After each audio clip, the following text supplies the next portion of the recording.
Sinong mag-aakalang mangyayari ito kay Regine Velasquez? Matatandaan noong May 2024, ibinunyag ni Regine Velasquez, na madalas nilang pag-usapan ng asawang si Ogie Alcacid ang posibilidad na dumating ang panahon, na maaaring magbago o mawala ang lakas ng kanilang boses, isang realidad na pareho raw nilang tinatanggap sakaling mangyari. Inamin ni Asia songbird Regine Velasquez, na hindi naging madali para sa kanya ang mga huling pagtapak niya sa entablado dahil sa matinding anxiety na kanyang nararanasan. Sa isang post sa Twitter, prangkang sinabi ng batikang singer ang kanyang pinagdaraanan, lalo na matapos ang espesyal na performance kasama ang international singer na si Josh Groban, para sa Gems World Tour sa Maynila.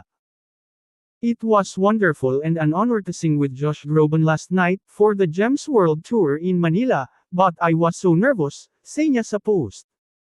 Pagbubunyag niya, I was so anxious the whole day I forgot to eat. Lately, every single performance for me is such a struggle even doing ASAP. Ayon pa kay Regine, malaki ang ipinagbago ng kanyang nararamdaman kumpara noon sa tuwing kakanta siya. It used to excite me, a source of joy, but now it gives me so much anxiety.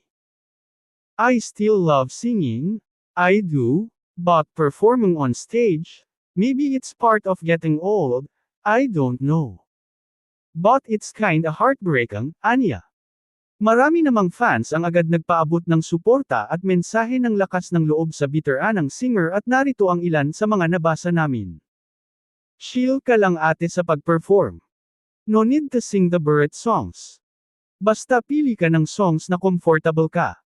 Wala ka na dapat patunayan. Sana maibalik yung enjoyment po sa pag-perform. We love you Queen. Ate, you shouldn't be scared of anything because as long as I am here, together with your millions of people who still patronize your music, and listen to your every rendition in ASAP, there's nothing to be worried about. We are still here for you hanggang sa katapusan.